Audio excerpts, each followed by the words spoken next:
আমি দীর্ঘদিন পর্যন্ত কারাগারে ছিলাম, সেই 11 বছর 16 দিন। কেন আমাকে কারাগারে বন্দী করেছিল জানেন? আমার 2টা অপরাধ ছিল। একটা ছিল এদেশের সেই পালাতক লেডি ফ্রাউন এক সময় বলেছিল, মন্দিরে গিয়ে হিন্দুদেরকে খুশি করার জন্য বলেছিল, আমরা জানি মা দুর্গা দেবী প্রতি বছর কোনো না কোনো বাহনে চড়ে আসে, এবার এসেছে গজে চড়ে। আর আমরা জানি গজে চড়ে আসলে দেশে ফলে ফসলে ভরে যায়, এবার বাস্তবে তাই হয়েছে। যখন এই রকম আকীদা বাংলাদেশের শাসন ক্ষমতার শীর্ষে বসে ঘোষণা করলো, আমি ধানমন্ডির এক মসজিদের ইমাম, তখন আমি প্রতিবাদ করলাম যে এই রকম শিরকি আকীদা মক্কার আবু জাহেল আবু লাহাবদের পর্যন্ত ছিল না। আমি আপনাদেরকেও বলি, মক্কার কাফের আপনারা মনে করেন যে আল্লাহ বিশ্বাস করত না সেই জন্য কাফের, বিষয়টা এরকম না। ওরা আল্লাহকে বিশ্বাস করত। আমাদের সমাজের সাধারণ লোকেরা যেরকম আল্লাহকে বিশ্বাস করে, এরকম বিশ্বাস মক্কার আবু জাহেলরাও করত। একটু কোরআন থেকে দেখাই। আল্লাহ কোরআনে বলছেন, ওয়ালা ইন সাআলতাহুম মান খালাকাহুম লা ইয়াকুলুনাল্লাহ। হে নবী, আপনি যদি মক্কার কাফেরদেরকে, আবু জাহেল আবু লাহাবদেরকে জিজ্ঞেস করেন, মান খালাকাহুম, কে ওদেরকে সৃষ্টি করেছে, লা ইয়াকুলুনাল্লাহ, তারা অবশ্যই বলবে সৃষ্টি করেছেন কে? তাহলে তারা আল্লাহ মানে না? আরো একটু শোনাই, ওয়ালা ইন সাআলতাহুম মান নাযালা মিনাস সামাই মাআন ফাআহইয়া বিহিল আরদা মিন বাদি মাউতিহা লা ইয়াকুলুনাল্লাহ। হে নবী, আপনি যদি মক্কার কাফেরদেরকে জিজ্ঞেস করেন, মান নাযালা মিনাস সামাই মাআন, আসমান থেকে পানি বর্ষণ করে কে, ফাআহইয়া বিহিল আরদা মিন বাদি মাউতিহা, অতঃপর সেই পানির মাধ্যমে শুকিয়ে চৌচির হয়ে যাওয়া জমিনকে, মৃত্যু জমিনকে জীবিত করে আবার ফসল উৎপন্ন করার শক্তি দান করেন কে? লা ইয়াকুলুনাল্লাহ, তারা অবশ্যই বলবে সবকিছু করেন কে? বোঝা গেল ফসল দেওয়ার মালিক যে আল্লাহ, এটা মক্কার কাফেররা বিশ্বাস করত। ওয়ালা ইন সাআলতাহুম মান সাখারাশ শামসা ওয়াল কামার লা ইয়াকুলুনাল্লাহ।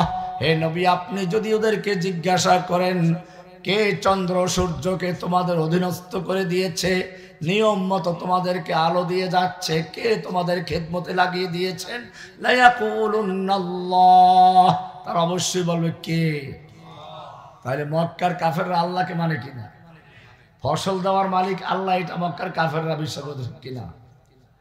আমাদের দেশের সেই লেডি ফ্রাউন হিন্দুদেরকে খুশি করতে গিয়ে দুর্গা পূজায় এই বক্তব্য দিয়েছিল যে দুর্গা দেবী প্রতি বছর কোনো না কোনো বাহনে আসে বলেই কিছু একটা হয়, গজে চড়ে আসলে ফসল বেশি হয়। শুধু এটাই একটা না, আরেকটা অপরাধ ছিল। এই বাংলাদেশে তিনি এসেছিলেন বাংলাদেশের জনগণ থেকে তার বাবার হত্যার প্রতিশোধ নেওয়ার জন্য। সেজন্য তিনি এদেশের বিডিআর বিদ্রোহের নামে এদেশের যারা একটু ধার্মিক এবং দেশপ্রেমিক সেনা অফিসার ছিল, তাদেরকে সে হত্যা করে প্রতিশোধ নিয়েছে। এরপরে বাকি প্রতিশোধ নিয়েছে বিডিআরদের থেকে, কারণ বিডিআররা বর্ডার পাহারাদারি করতে গিয়ে অনেক সময় দাদাদের সঙ্গে বেয়াদবি করে। এদেশের ইসলামকে ধ্বংস করার জন্য, আল্লাহ এবং আল্লাহর রসুলের চরিত্র নিয়ে কলঙ্কিত করার জন্য গণজাগরণ মঞ্চের নামে এক নাস্তিক জাগরণ শুরু করে দিয়েছিল। আমি তার প্রতিবাদ করেছিলাম, বই লিখেছিলাম। আপনারা জানেন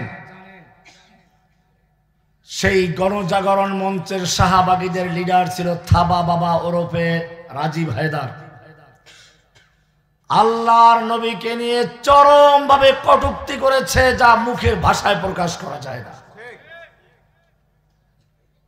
আমি সেদিন বলেছিলাম, আপনি আপনার বাবার জন্য আইন করছেন, ভালো কথা, আপনার পিতার সম্মান শ্রদ্ধাবোধ ভালোবাসা আপনার অন্তরে থাকবে, এটাই স্বাভাবিক। কিন্তু জেনে রাখুন, আপনার পিতার ভালোবাসা আপনার অন্তরে যতটুকু রয়েছে তার চেয়ে লক্ষ কোটি গুণ বেশি ভালোবাসা একজন মুসলিম হিসেবে আল্লাহ এবং আল্লাহ রাসূলের জন্য আমার অন্তরে রয়েছে। আপনার বাবাকে গালি দিলে যদি আইন করতে পারেন, আর আমার রাসূলের জন্য যারা গালিগালাজ করে তাদেরকে আপনি পুরস্কৃত করতে পারেন, তাহলে জেনে রাখবেন বাংলার জমিনে এই নাস্তিক মুরতাদ শাতিবের রাসূলদের দুনিয়ায় থাকার অধিকার থাকবে না। আপনি তাদেরকে ভিসা দিয়ে বিদেশ পাঠান, আমরা তাদেরকে চিরস্থায়ী ভিসা দিয়ে দুনিয়া থেকে বিদায় করে ছাড়বো ইনশাআল্লাহ। বাস্তবায়ন হয়েছিল না? এরপরে যখন সে রাজীব হায়দারকে দুনিয়া থেকে বিদায় করা হলো, এই লেডি ফ্রাউন সেই রাজীব হায়দারের বাসায় চলে গেল, তার মাকে জড়িয়ে ধরে সে কান্নাকাটি করলো, নাটক করেছে, আর বলল যে ব্লগার রাজীব হায়দার হচ্ছে দ্বিতীয় মুক্তিযুদ্ধের প্রথম শহীদ। আমি জিজ্ঞেস করতে চাই, আল্লাহ এবং আল্লাহ রাসূলকে যে ব্যক্তি গালিগালাজ করে হত্যা করা হয়েছে, তাকে যে শহীদ বলে, সে মুসলমান শয়তান, সে নিজেও মুরতাদ। বাংলাদেশের মুসলিম জাতির ঈমান ধ্বংস করার জন্য নানাবিধ চক্রান্ত নিয়ে মাঠে নেমেছিল।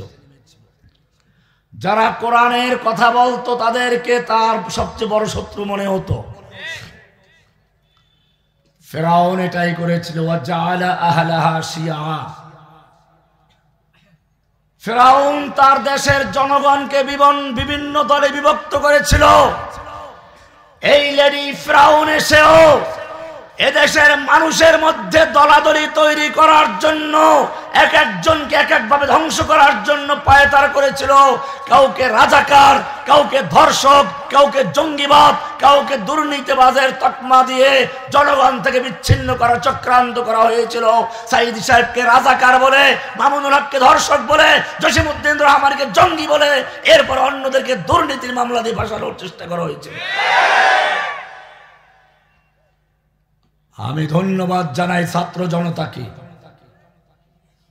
যখন জেলখানা থেকে দেখলাম সেই গভীর রাতে মিছিল বের হলো, আমি কে রাজাকার, তুমি কে রাজাকার, কে বলেছে স্বৈরাচার স্বৈরাচার। এরপরে যখন একটা স্লোগান আমার কানে আসলো, বুকের ভিতর অনেক ঝড়, স্বৈরাচার গুলি কর, তখনই বুঝেছিলাম এই তরুণদের জয় স্লোগানকে কেউ দমিয়ে রাখতে পারবে না।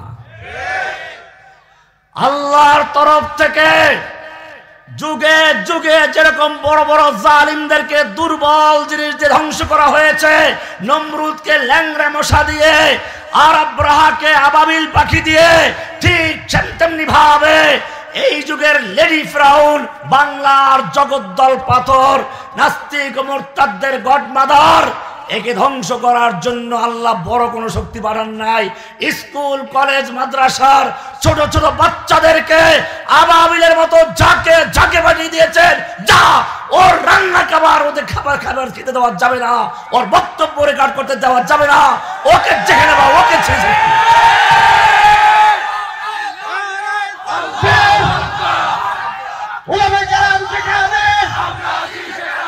ইসলামের শত্রুরা হুঁশিয়ার সাবধান, রক্তে আগুন লেগেছে,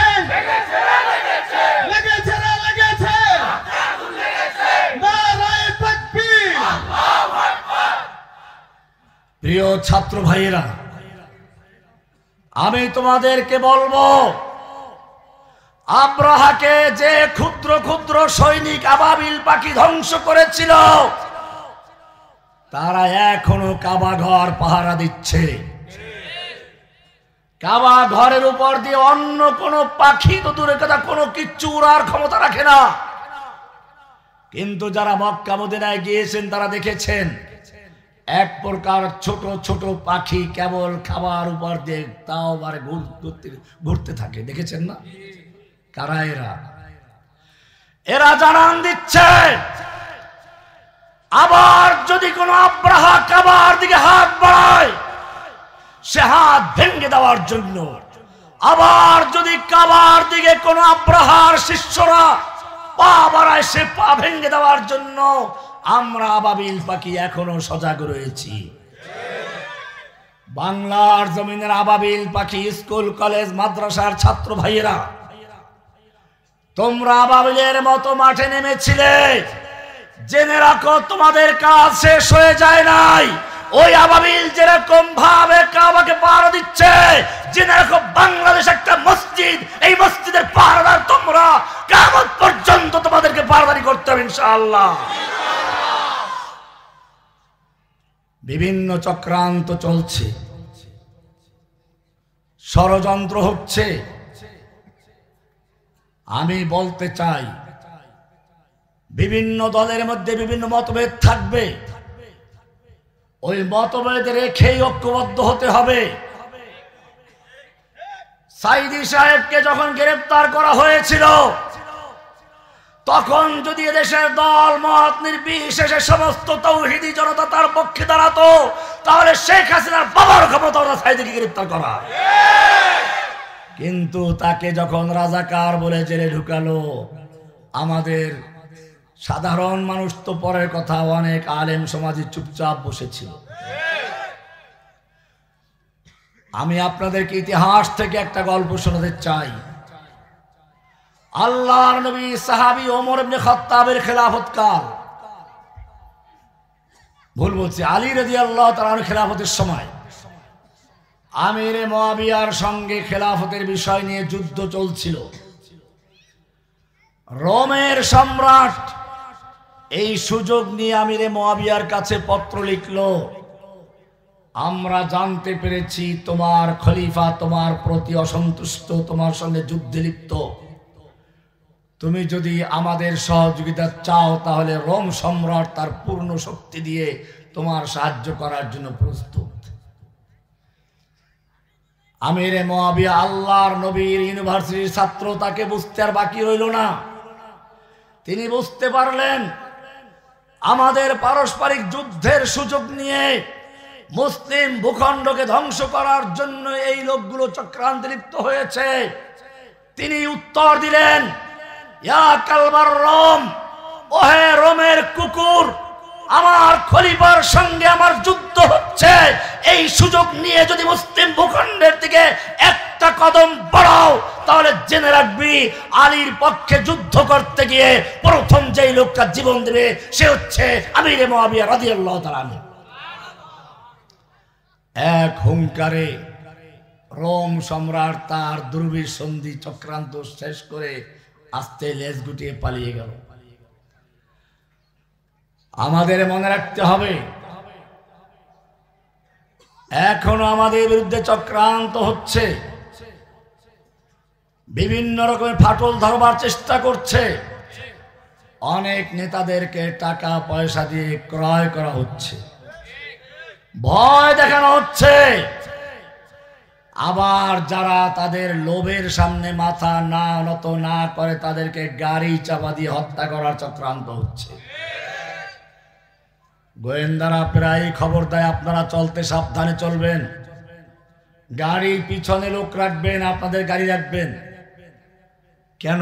এখন তো রোডঘাট মোটামুটি নিরাপদ, কারণ এখন তো আর সোনার কি যেন সোনার ছেলেরা নেই, যারা রাস্তায় মানুষকে লুট করতো, ডাকাতি করতো, ছিনতাই করতো, ধর্ষণ করতো, সেই সব লোক তো এখন আর রাস্তায় নেই। তাহলে ভয় কিসের?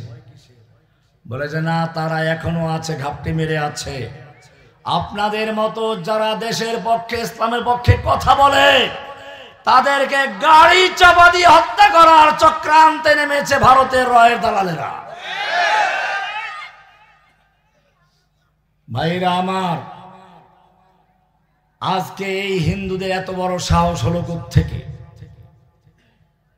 আমি আপনাদেরকে বলবো, আল্লাহর নবী একটা হাদিসে কথা বলেই গেছেন, ইউশিকু আইয়াতাদাআল উমাম, অচিরে এমন একটা সময় আসবে যখন কাফের গোষ্ঠীগুলো জাতিসংঘ নামে, নেটোর নামে হোক, বিভিন্ন নামে তারা একে অপরকে আহ্বান করবে, আসো আমরা একত্র হই মুসলিমকে ধ্বংস করার জন্য। যেরকম ভাবে দস্তরখানে খাবার তৈরি করে, খাবার রেডি করে খাদকদেরকে ডাকা হয়, ঠিক তেমনি ভাবে গোটা দুনিয়ার ইহুদি খ্রিস্টানরা, নাস্তিক মুরতাদরা, পৌত্তলিকরা, মুশরিকরা একে অপরকে আহ্বান করবে মুসলিমদের ধ্বংস করার জন্য। আল্লাহর নবীর সাহাবীরা বললেন, ইয়া রাসূলুল্লাহ, তখন কি মুসলিমদের সংখ্যা কম হবে? আমরা অল্প কয়েকজন মুসলিম, আমাদের ভয়ে রোম পারস্য পর্যন্ত থরথর করে কাঁপে। ওই সময় এদের এত বড় সাহস হবে কি করে?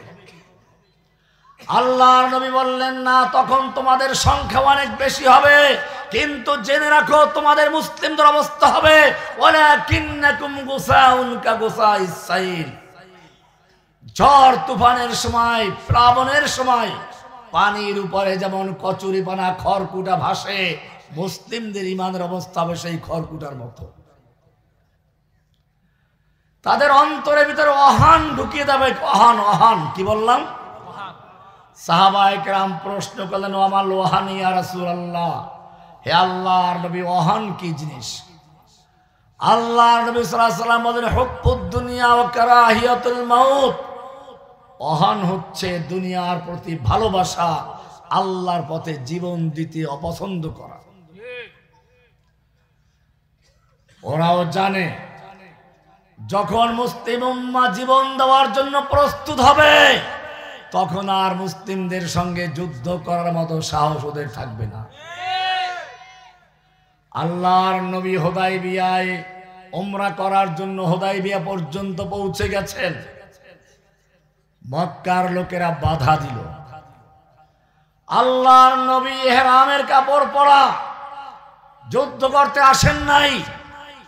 ওসমানকে পাঠালেন, মক্কা যাও, মক্কার কাফের নেতাদেরকে বুঝাও আমরা যুদ্ধ করতে আসি নাই, উমরা করতে এসেছি। মক্কার কাফেররা মনে করলো ঠিক আছে, এইবার মোক্ষম সুযোগ, মুহাম্মদ সাল্লাল্লাহু আলাইহি সাল্লাম নিজে এবং তার সাথী সঙ্গীরা এখানে সব এসে গেছে, এই লোকগুলো মেরে ফেললে আমাদের বাপদাদার ধর্ম নিয়ে আর কোনো চ্যালেঞ্জ থাকবে না। কিন্তু একটু তো শক্তি পরীক্ষা করা দরকার। আবার যদি তাদেরকে মারতে গিয়ে নিজেরা সব মরে ফিনিশ হয়ে যায়, ভয়ও আছে। এজন্য তারা একটা গুজব ছড়িয়ে দিল ওসমানকে হত্যা করা হয়েছে, দেখি প্রতিক্রিয়া কি হয়। ওই যে বললাম, এক একজনকে গ্রেফতার করে দেখে প্রতিক্রিয়া কি হয়। সাইদি সাহেবকে গ্রেফতার করে ওরা দেখলো তেমন কোনো প্রতিক্রিয়া হয় না, আমরা হজম করতে পেরেছি। এত বড় জনপ্রিয় মুফাসসিরকে যখন আমরা হজম করে ফেলেছি, ওরা টিকতে পারে না। এরপরে রহমানী কে আর মামুনুল্লাহ কে, তাদের গ্রেফতার করার কোনো ব্যাপারই না। ওসমান হত্যার গুজব ছড়িয়ে দিল, দেখি কি প্রতিক্রিয়া হয়। কিন্তু আল্লাহর নবী আমাদের মতো ছিলেন না।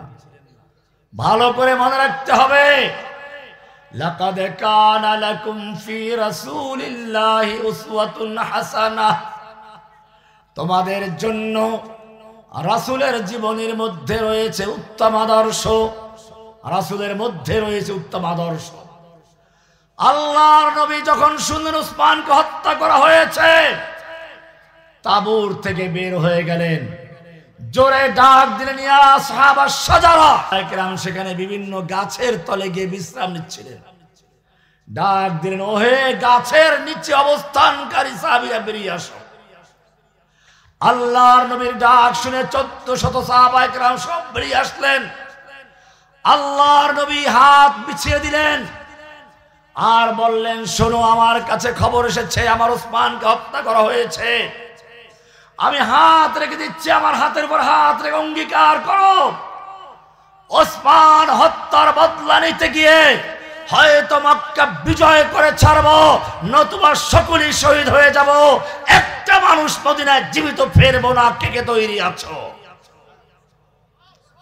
আল্লাহর নবী নিজে এবং 1400 সাহাবায়ে কেরাম জীবন উৎসর্গ করছেন একজন মুমিনের জন্য।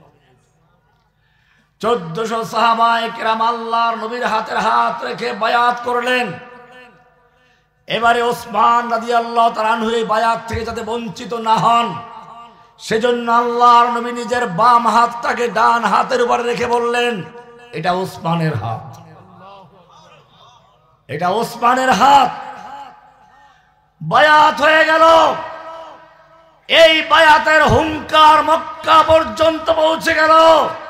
মক্কার কুফাররা বুঝতে পারলো এই লোকগুলোর সঙ্গে যদি আমরা যুদ্ধ করতে চাই, এক একজন আমাদেরকে হত্যা করে মক্কা রক্তে ভাসিয়ে দিয়ে বিজয় করে ছাড়বে। যদি বাংলাদেশে এমন একটা ঐক্যবদ্ধ বায়াত হয়ে যায়, জেনে রাখবেন মক্কার মূর্তি পূজকরা যেমন ভয় পেয়ে চুক্তি করতে বাধ্য হয়েছিল, এই বাংলার নয়, ইন্ডিয়ার নয়, গোটা দুনিয়ার পৌত্তলিকেরা মুসলিমদের কাছে আত্মসমর্পণ করার জন্য তৈরি হয়ে যাবে। আল্লাহর নবী বায়াত নিলেন। মক্কার কুফাররা ভয় পেয়ে তারা সমঝোতার জন্য চুক্তি করার প্রস্তাব নিয়ে আসলো, যা হুদায়বিয়ার সন্ধি নামে ঐতিহাসিকভাবে স্বীকৃত। এই বায়াত শুধু মক্কা পর্যন্ত পৌঁছে নয়, 7 আসমান ভেদ করে, লৌহ কলম ছেদ করে আল্লাহর আরশ পর্যন্ত পৌঁছে গেছে। আরশ থেকে ঘোষণা হয়েছে, লাকাদ রাদিয়াল্লাহু আনিল মুমিনিনা ইয ইউবাইউনাকা তাহতাশ শাজারা।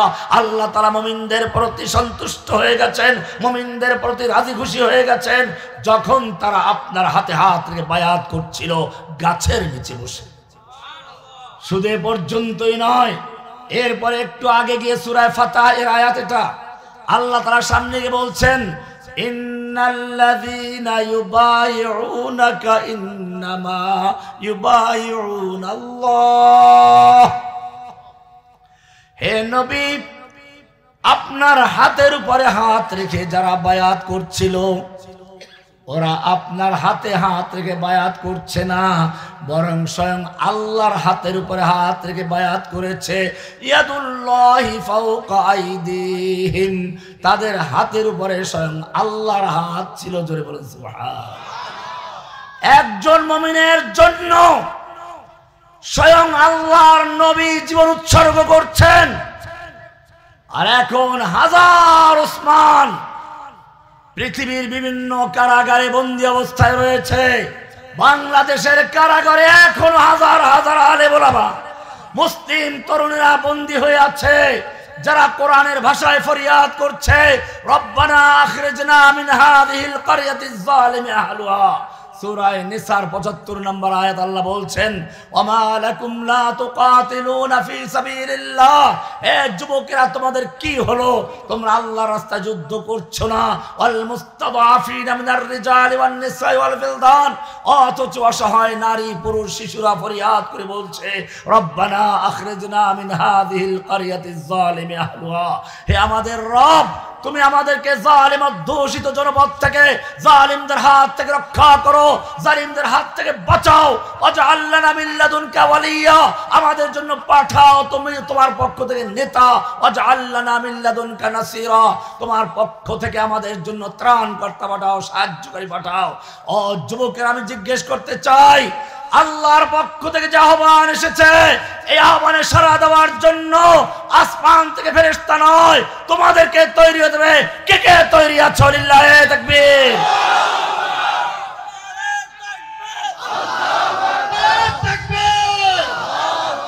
দিয়েছি তো রক্ত, রক্তের বন্যায় সাবিলুনা সাবিলুনা, করে খুনা করে খুনা, উলামায়ে কেরাম যেখানে, বিশ্বের মুসলিম এক হও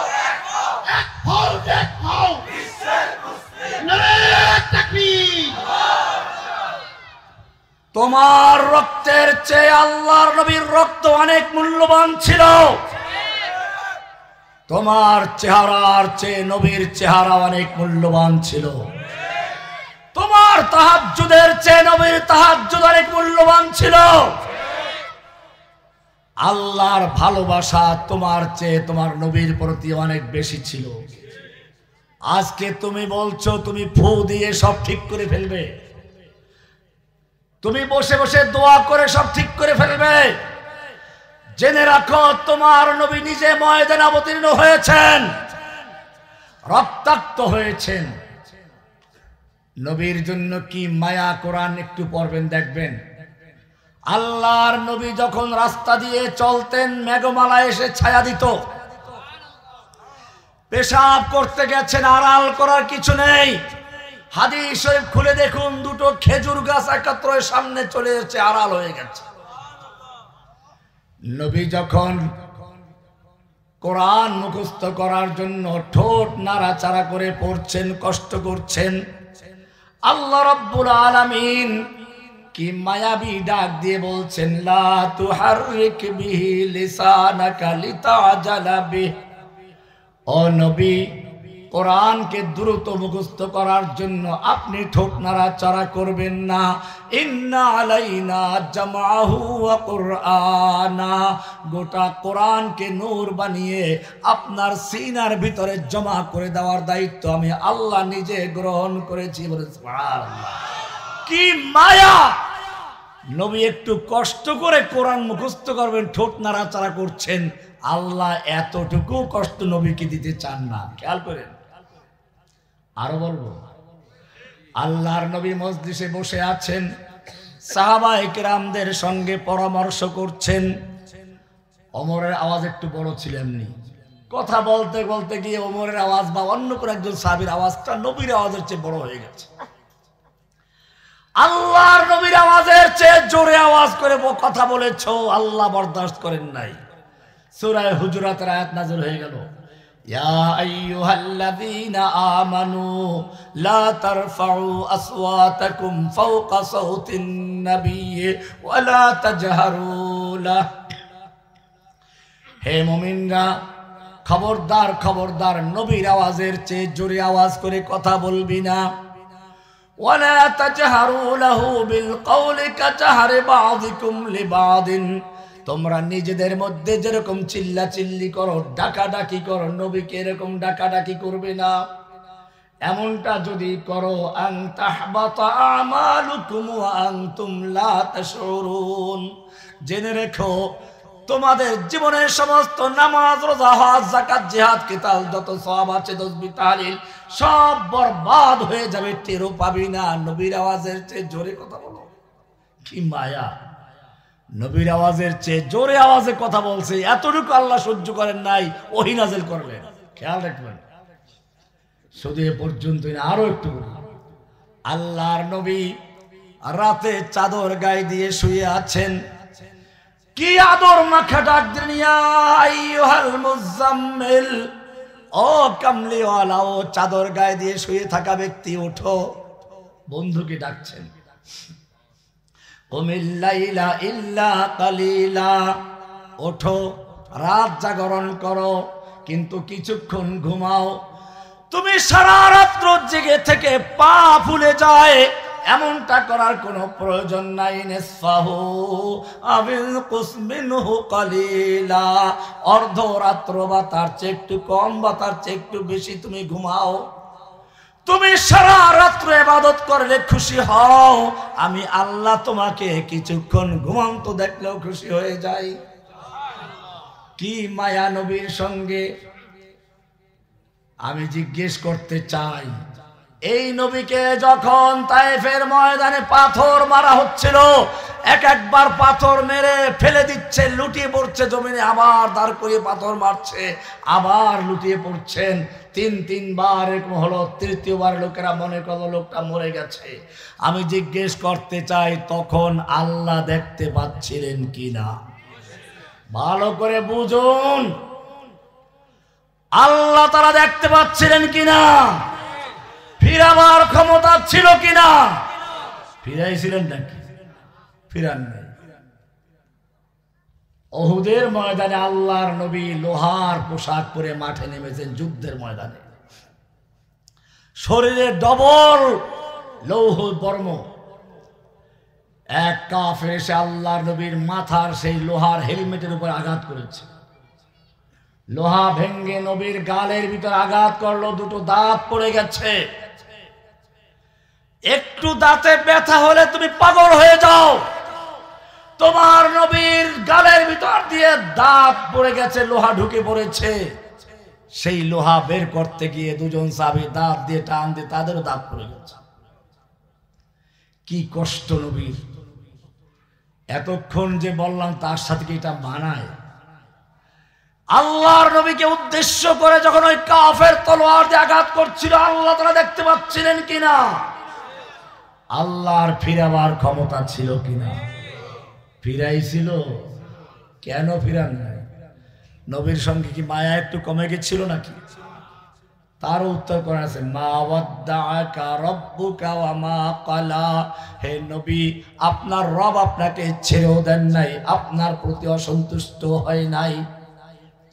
বলে তাহলে আমাকে এত মারলো, তুমি আমাকে এত ভালোবাসো, আমার উপর দিয়ে কেউ কথা বললে ওহী নাজিল করো, আমার সামনে দিয়ে কেউ চললে তুমি বারণ করো, আমার তাহাজ্জুদ পড়া বেশি হয়ে গেলে তুমি কষ্ট করতে বারণ করো, আমি কোরআন মুখস্থ করার জন্য ঠোঁট নাড়াচাড়া করলে তুমি নিষেধ করো, এত মায়া তুমি করো, কিন্তু আমাকে এত মারলো কেন ফিরাও নাই?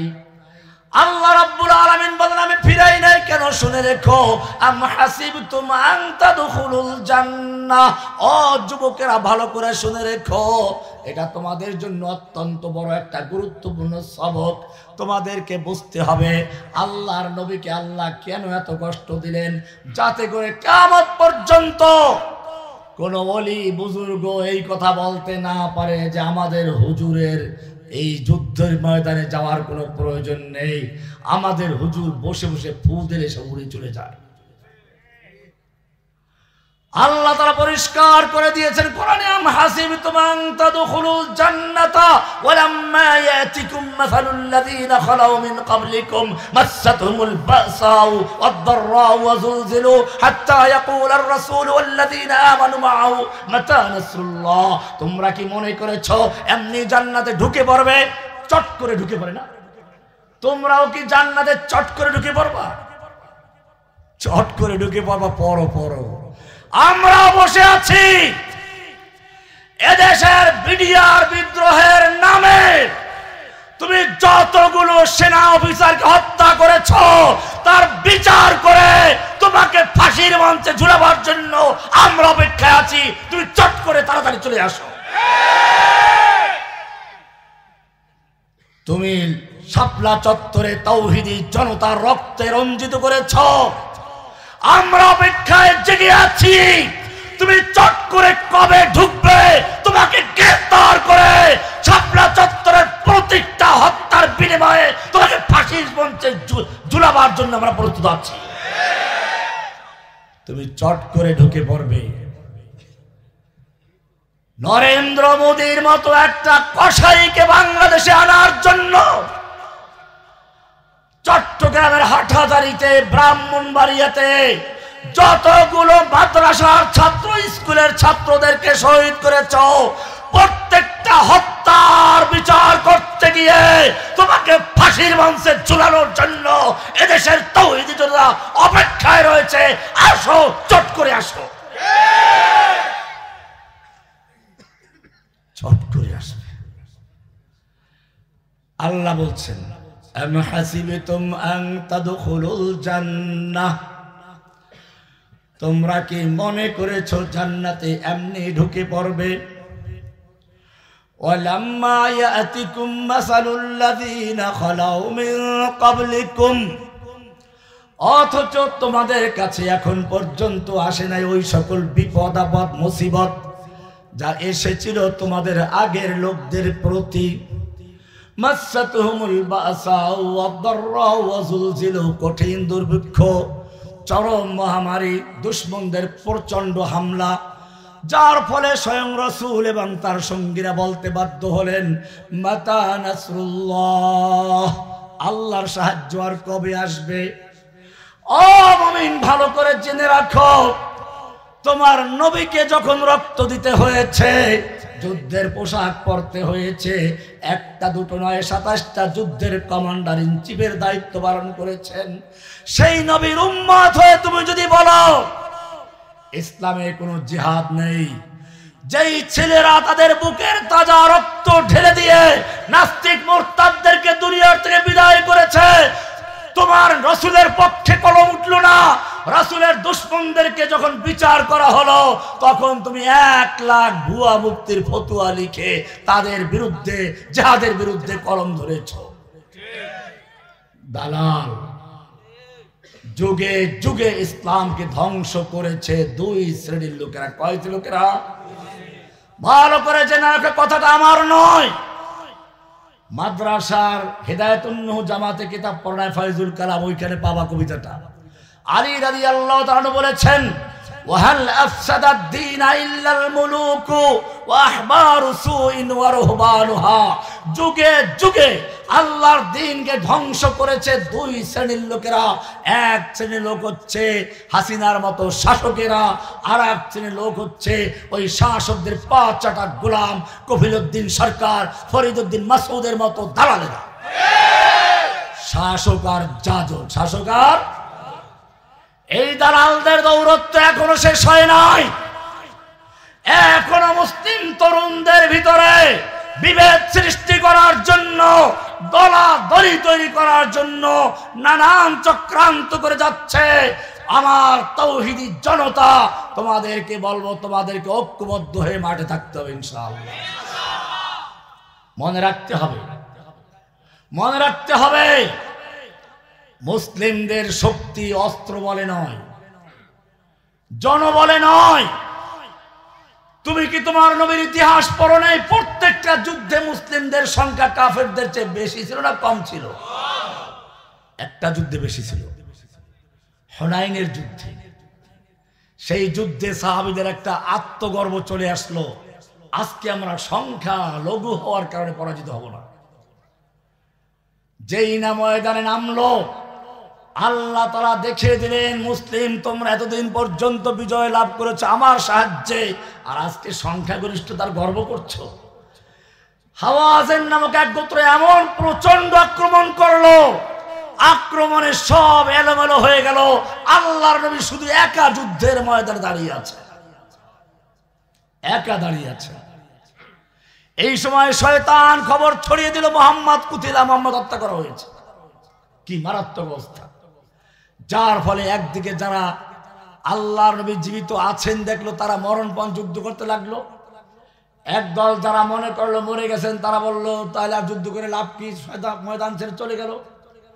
আল্লাহর নবী যুদ্ধের ময়দানে একা এগিয়ে যাচ্ছেন আর বলছেন, আনান নবিয়্যু লা কাযিব আনা ইবনু আব্দুল মুত্তালিব।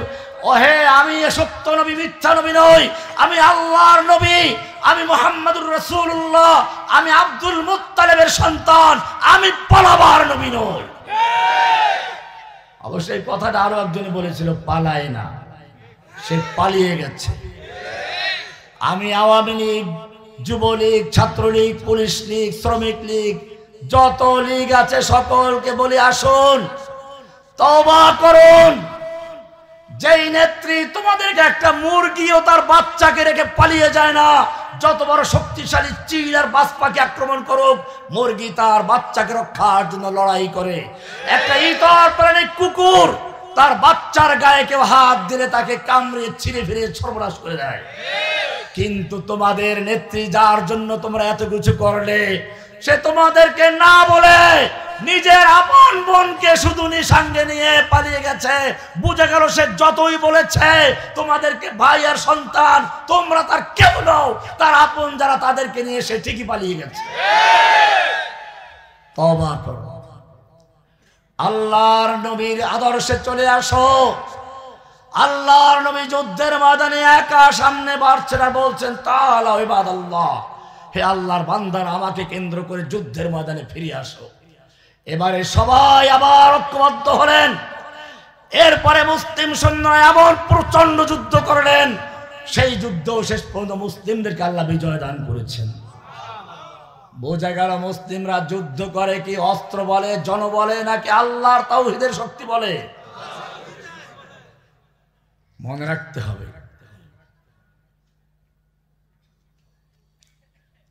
ওমর ইবনে খাত্তাবের যুগে সেনা প্রধান খালিদ বিন ওলীদ, অপরদিকে পারস্যের সেনাপতি রস্তম যুদ্ধের ময়দানে মুখোমুখি। রস্তমের সাথে 3 লক্ষ সৈন্যের বিশাল বহর, খালিদের সঙ্গে মাত্র কয়েক হাজার। রাতের বেলায় রস্তমের গোয়েন্দারা খালিদের তাঁবুতে গেল, গিয়ে দেখে মুসলিম তাঁবুর প্রত্যেকটা তাঁবু থেকে কান্নার আওয়াজ ভেসে আসছে। গোয়েন্দারা গিয়ে রস্তমকে বলল, মুসলিম সৈন্যদের সঙ্গে যুদ্ধ করার কোনো প্রয়োজন নাই, ওরা আমাদের ভয়ে কানতে কানতে রাত্রে ঘুম নষ্ট করেছে।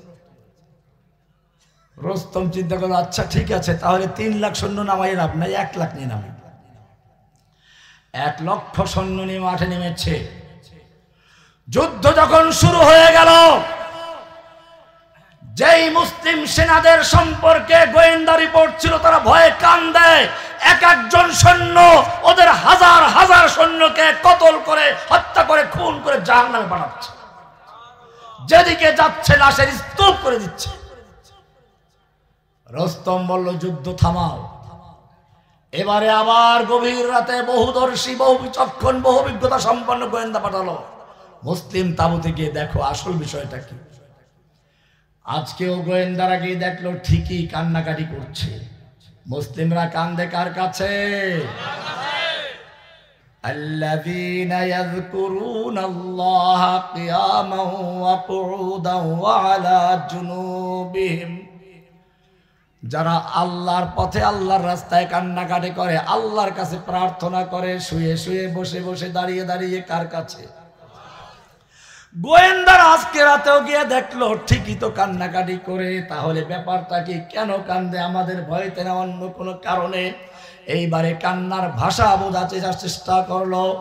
এবারে তারা বুঝতে পারলো, কান্নাকাটি করে বলছে, রব্বুল আলামিন, আগামীকাল তোমার দুশমনদের বিরুদ্ধে যুদ্ধ হবে, তুমি আমাদের বাহুতে শক্তি দাও, আমাদের ঈমানি শক্তি বাড়িয়ে দাও, আমাদের তাওহীদের জ্ঞান বৃদ্ধি করে দাও, আমাদেরকে যুদ্ধ করার কৌশল শিখিয়ে দাও, এমন যুদ্ধ যেন করতে পারি, যুদ্ধের ময়দানে যেন একাই হাজার হাজার সৈন্যকে হত্যা করে জাহান্নামে পৌঁছে দিয়ে নিজেও শহীদ হয়ে যেতে পারি, আমার লাশ যেন টুকরো টুকরো হয়ে যায়, আমাকে যেন লাশ খুঁজে না পায়, জানাজার কোনো প্রয়োজন না হয়।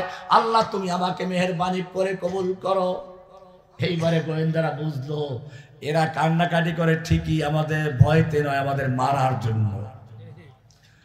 রস্তমকে গিয়ে এবারে রিপোর্ট দিল, রস্তম, মুসলিম সৈন্যদের বিরুদ্ধে যুদ্ধ করার দুঃস্বপ্ন দেখো না। রস্তম বলল, ব্যাপার কি? মুসলিমদের সৈন্য কি আমাদের চেয়েও বেশি? বলে, না, ওদের সৈন্য তো অনেক কম। বলে, তাহলে কি ওদের অস্ত্র অনেক বেশি? না, অস্ত্র অনেক কম। বল, তাহলে কি ওদের গায়ে শক্তি অনেক বেশি? না, শক্তিও কম। রস্তম খেপে গেল, অস্ত্র আমার বেশি, সৈনিক আমার বেশি, শক্তি আমার সৈনিকদের গায়ে বেশি, ভয় দেখাচ্ছ কেন? গোয়েন্দারা বলল, রস্তম শুনে রেখো, হতে পারে অস্ত্র তোমার বেশি, সৈনিক তোমার বেশি, শক্তি তোমার সৈনিকদের গায়ে বেশি, কিন্তু জেনে রাখো তোমার সৈনিকদের কাছে সুন্দরী যুবতী আর মদের পেয়ালা যত বেশি প্রিয়, মুসলিম সৈনিকদের কাছে আল্লাহর রাস্তায় জীবন দেওয়া তার চেয়ে লক্ষ কোটি গুণ বেশি প্রিয়। ভাইরা আমার, ওদের যুদ্ধ চলছে।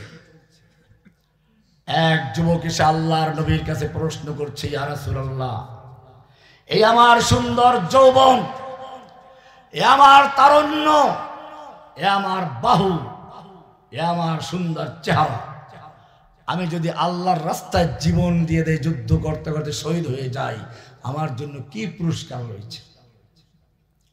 আল্লাহর নবী বলছেন, জান্নাত। যুবক ফলের ভিতর থেকে খেজুর বের করলো, কোমরটা একটু শক্তিশালী করে নেয়, যুদ্ধ করতে শক্তির প্রয়োজন। কয়েকটা খেজুরকে বাকিগুলো ছুঁড়ে মারলো আর বলল, এতগুলো খেজুর খেতে গেলে আমার জান্নাতে যাওয়া অনেক দেরি হয়ে যাবে। তলোয়ার নিয়ে যুদ্ধে ঝাঁপিয়ে পড়লো, যেদিকে যাচ্ছে সেদিকে লাশের স্তূপ করে দিচ্ছে।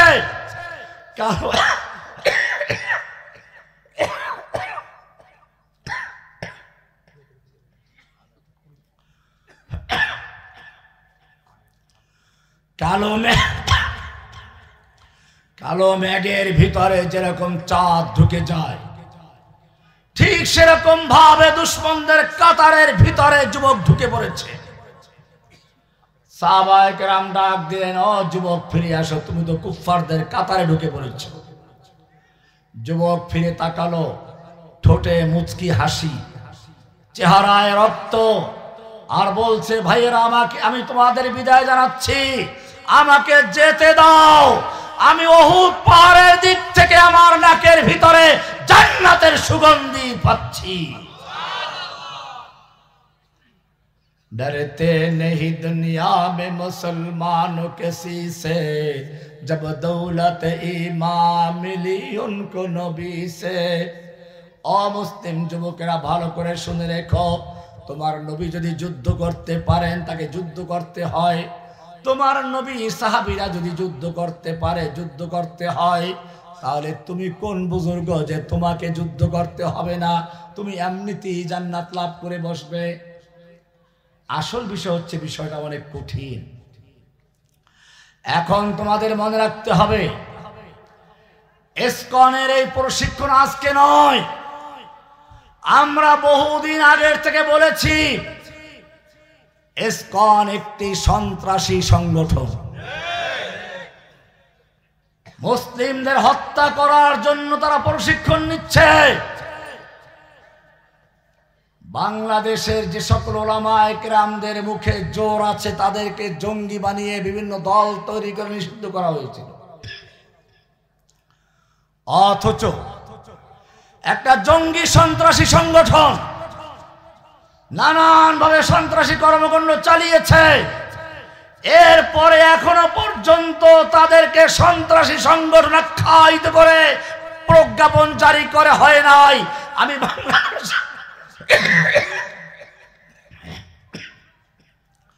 বাংলাদেশ সরকারকে বলবো, অবিলম্বে এই ইসকন নামক সংগঠনকে সন্ত্রাসী সংগঠন আখ্যায়িত করে নিষিদ্ধ ঘোষণা করে প্রজ্ঞাপন জারি করতে হবে। নতুবা টেকনাফ থেকে তেতুলিয়া পুরো বাংলাদেশ ঘেরাও করে খুঁজে খুঁজে ইসকনের সদস্যদেরকে ভারতে পাঠিয়ে দেওয়া হবে।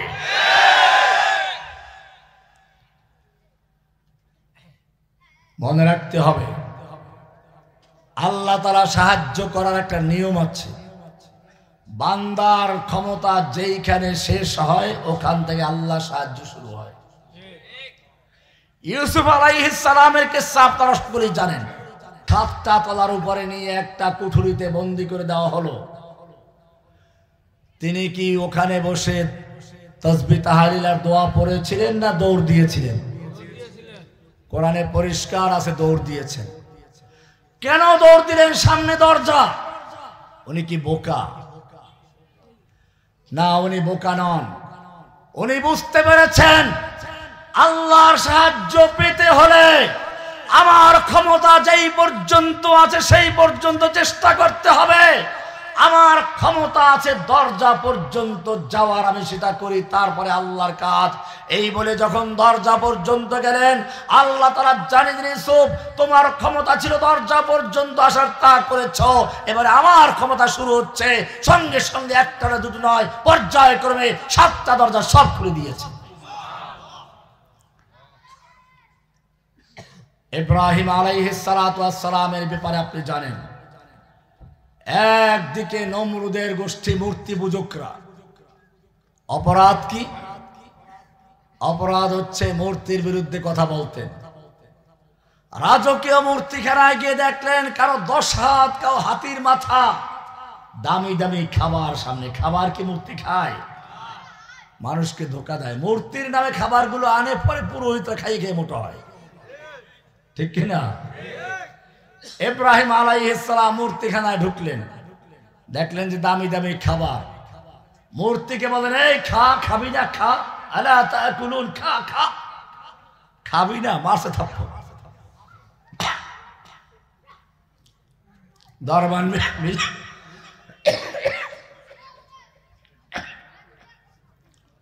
দরবান বিল ইয়ামিন থাপ্পড় মারলে পাথরে মূর্তি, মূর্তি ব্যথা পায় না নিজে ব্যথা পায়? ব্যথা পাইলে এবারে লইল কুড়াল, কুড়াল নিয়ে এবারে কারো মাথায়, কারো কানে, কারো যেখানে যা পারে। দেখেন না ছাত্ররা কি করেছে? ইব্রাহিমের সন্তানরা সেই কয়েক হাজার বছর পরে আবার জেগেছে। রাস্তার মোড়ে মোড়ে একটা মিথ্যা লোককে নবী বানিয়েছিল। কি বানিয়েছিল? এইটা আবার কি? আওয়ামী লীগ একটা ধর্ম, শেখ মুজিব তার নবী। বোঝেন নাই? এই ধর্মের মূল স্লোগান ছিল তাদের জাতির পিতা ইব্রাহিম নয়, জাতির পিতা কে? আমাদের নবীর উপর দিয়ে নিয়ে গেছে এক ধাপে। কি ইব্রাহিম আলাইহিস সালাম মূর্তিখানায় ঢুকলেন, দেখলেন খাবার সামনে, ভেঙ্গে চুরে চুরমার করে দিয়ে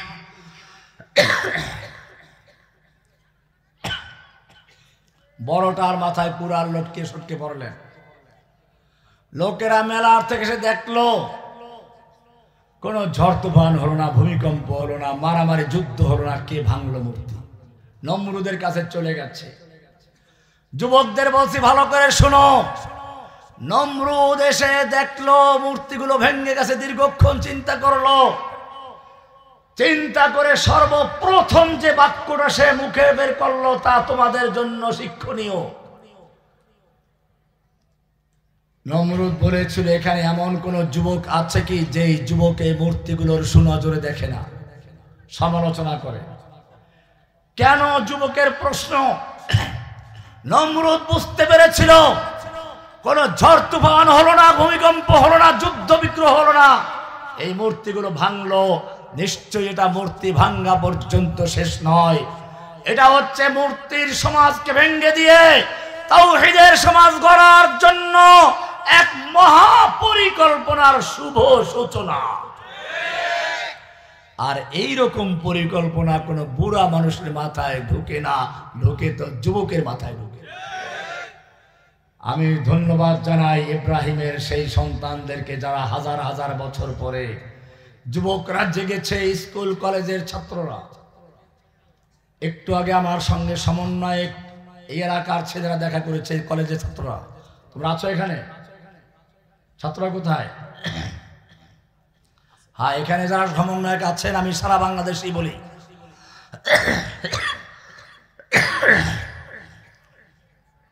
আপনাদের কাজ শেষ হয় নাই। মাদ্রাসার ছাত্র, স্কুল কলেজের ছাত্র, সবের সমন্বয়ে এই সমন্বয়ক কমিটি, নাগরিক কমিটিকে তাজা করতে হবে। যদি দেখা যায় যারা বাংলাদেশে ছাত্রদের বুকে গুলি চালিয়েছিল, যতক্ষণ পর্যন্ত বাংলার জমিনে তাদের বিচার না হবে ততক্ষণ পর্যন্ত তাদের রাজনীতি করার কোনো অধিকার নাই। ওরা যদি মাঠে নেমে আবার লম্ফঝম্প করা শুরু করে, ও আমার সমন্বয়ক ভাইয়েরা, তোমাদেরকে বলছি, মাদ্রাসার ছাত্র, স্কুলের ছাত্র, এলাকার মহল্লা যুবকদেরকে তৈরি করে মাঠে নামবে। যতক্ষণ পর্যন্ত তোমার ভাইদের রক্তের বিচার না হবে ততক্ষণ পর্যন্ত ওদেরকে মাঠে নামতে দেওয়া হবে না, হবে না। ইব্রাহিম আলাইহিস সালাতু ওয়াস সালাম মূর্তি ভাঙলেন, ধরে আনা হলো। এইবারে তাকে আগুনে নিক্ষেপ করা হচ্ছে। আমি সংক্ষেপ করছি, শেষ করে দিচ্ছি। ইব্রাহিম আলাইহিস সালামকে আগুনে নিক্ষেপ করা হচ্ছে। ফেরেশতারা আল্লাহর কাছে ফরিয়াদ করছে, রব্বুল আলামিন আপনার হাবিব খলিলকে তো পাঠানো হচ্ছে আগুনে। আল্লাহ বলেন, না, আমি দেখতে চাই আসলটা কি, শেষ পর্যন্ত টিকে কিনা, আমার নিয়ম হচ্ছে ভিন্ন। ইব্রাহিমকে আগুনে নিক্ষেপ করা হলো। আল্লাহ তাআলা দেখালেন আমার ইব্রাহিমের ক্ষমতা যেই পর্যন্ত ছিল সেই পর্যন্ত অটল থেকে যুদ্ধ করেছে, এখন ইব্রাহিমের ক্ষমতা শেষ হয়ে গেছে। আল্লাহ তাআলা আগুনকে নির্দেশ করলেন, কুলনা ইয়া নারু কুনি বারদাও ওয়া সালামান আলা ইব্রাহিম, হে আগুন আমার ইব্রাহিমের জন্য ঠান্ডা হয়ে যাও, আরামদায়ক ঠান্ডা। আমি জিজ্ঞেস করতে চাই, যে আল্লাহ রাব্বুল আলামিন ইব্রাহিমের জন্য নমরুদের আগুনকে ঠান্ডা করে দিয়েছিলেন, সে আল্লাহ তাআলা ভারতের লক্ষ লক্ষ বোমা, পারমাণবিক বোমা, ক্ষেপণাস্ত্র, যতগুলি আছে, বোমা আছে, বারুদ আছে, সবগুলোকে ঠান্ডা করে দিয়ে ওদেরকে দুনিয়া থেকে বিদায় করতে পারেন কিনা? না, আল্লাহ বুড়ো হয়ে গেছে। আজ ভি জো করে ইব্রাহিম কা ইমা पैदा आग कर सकती है, आग कर सकती है अंदाज गुलिस्ता पैदा। শুধু শর্ত হচ্ছে নিজের যে পর্যন্ত ক্ষমতা আছে ওই পর্যন্ত থাকতে হবে, ঈমানটাকে ঠিক রাখতে হবে। আজকে আমার দেশে একটা বড় সমস্যা হচ্ছে,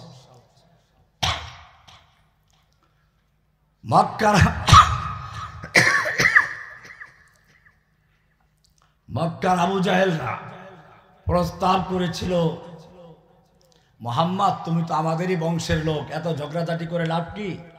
আসো মিলেমিশে চলে, কিছুদিন তুমি আমাদের দেবদেবীর পূজা করো, কিছুদিন আমরা তোমার আল্লাহর ইবাদত করব, মিলেমিশে চলি, ঠিক কিনা? ভালো প্রস্তাব না? এই প্রস্তাব ছিল জঘন্য প্রস্তাব। কাফেরের সঙ্গে মুসলিমদের কোনো বন্ধুত্ব হতে পারে না। আল্লাহ তাআলা প্রতিবাদ করলেন, নবীর জন্য রেখে দেন নাই, কুল ইয়া আইয়ুহাল কাফিরুন, ওহে কাফেরের দল, লা আবুদু মা তা'বুদুন, তোরা যার ইবাদত করিস আমি তার ইবাদত করি না, ওয়ালা আনা আবিদুম মা আবাদতুম, আমি যার ইবাদত করি তোরা তার ইবাদত করো না, তোরা যার ইবাদত করো আমি তার ইবাদত করব না, করি না, করব না। লাকুম দীনুকুম ওয়ালিয়া দীন। যেই মুসলিমদের কাজ ছিল রাত ভর আল্লাহর দরবারে ক্রন্দন করা, সেই যুবকেরা আজকে মূর্তির পাহারা দেয় গিয়ে রাত্রে। কবি একবার আফসোস করে বলেছেন, উनको तहजीब ने हर बंदा से आजाद किया, लेके काबे से सनम खाने में आबाद किया।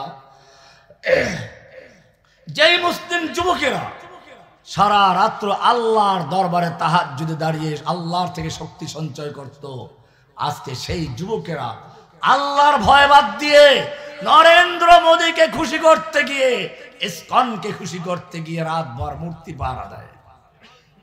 কোন লাভ হয়েছে? মনে রাখবেন, কোরআনের সঙ্গে অন্য কোনো কিছু, ইসলামের সঙ্গে অন্য কিছুর মিল নেই।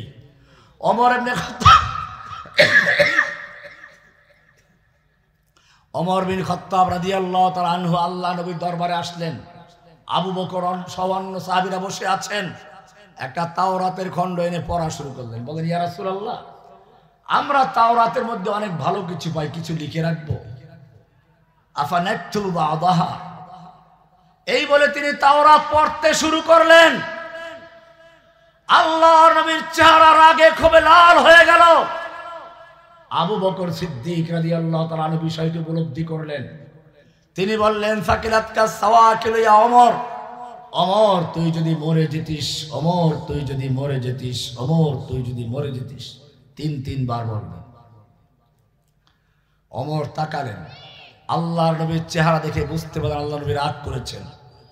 সঙ্গে সঙ্গে তওবা করলেন, রাদিতু বিল্লাহি রাব্বান ওয়া বিল ইসলামি দীনা ওয়া বি মুহাম্মাদিন নাবিয়্যা ওয়া রাসূলা।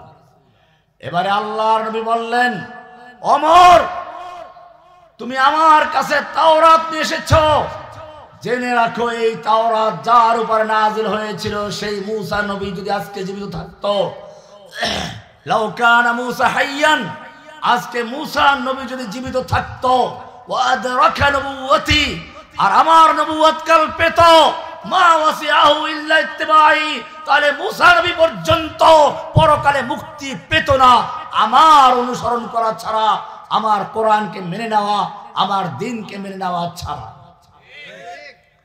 আজকে দেখা যায় বিভিন্ন জায়গায় প্রসঙ্গক্রমে বলে থাকি, বিভিন্ন অনুষ্ঠানে প্রথমে কোরআন পড়ে, এরপরে বাইবেল, তারপরে কি জানি গীতা মিতা হাবিবি পড়ে, আবার কোন জায়গায় তো আরো চরম বেয়াদবি।